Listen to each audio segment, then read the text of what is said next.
on immigration. We will build the wall,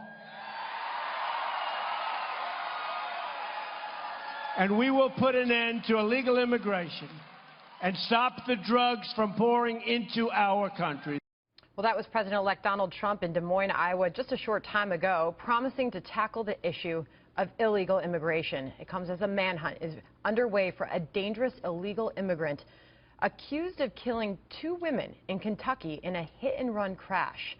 Authorities say he had been deported 8 times, and he even told border agents that he'd repeatedly crossed into Texas by wading and rafting across the Rio Grande River. Joining us now, Laura Wilkerson. Her son Josh was killed by an illegal immigrant in 2010. She is chair of Enforce the Law, which is an organization that is helping to end sanctuary cities. Laura, thank you for being here tonight. Thank you for having me. What goes through your mind as a mother who lost her son in a similar fashion to an illegal immigrant, to now hear about these 2 women in Kentucky killed by an illegal immigrant who was sent out of the country multiple times? I'm just enraged about it, at how many times during his events could this have been prevented. I mean, not the first time, not the second, but 8 times deported. It tells you what a rap sheet that he must have to be deported 8 times and to be able to walk right back in the country. And I want to talk about the man responsible for killing your son. He's the confessed killer, Hermilo Morales.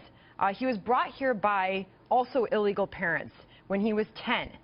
He was 19 when he killed your son. Makes him eligible for Dreamer status. Now, Donald Trump has eased his stance on Dreamers, promising, quote, "We're going to work something out." You have supported Donald Trump and his efforts here.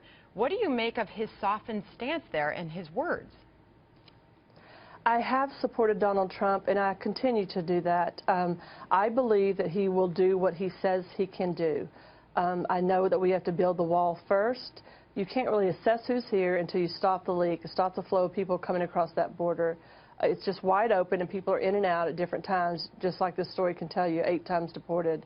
But I believe he'll do what he says he can do, and it's time to just keep pushing, and now's a perfect time for him to do what he says he would do, which is build a wall, enforce law, and get out the illegals who are here committing crimes. And I know this is something that you obviously you pour so much thought into on a daily basis, and you've got this effort, enforce the law, but this is built up over around 3 specific pledges on the president-elect's plans.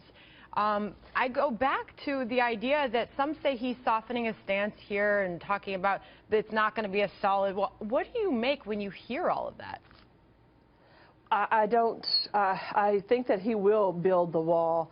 I don't know that I think he's softening. I think that now is a perfect time to push, push, push, and get what we need done. I think it's the time that we start over in how we're pushing to get things done. And is the wall the answer? The wall is definitely the answer. You can't mop up what's here until you stop the leak. It doesn't make any sense to me to try to assess what's here, who goes or who stays before you stop that border. I've got to leave it. This family. I've got to leave it there, but before you go, Rahm Emanuel in the city of Chicago, promising to protect those in his city with the sanctuary status of that city. Your thoughts and any message you have to a mayor of a city who's seeing so much turmoil?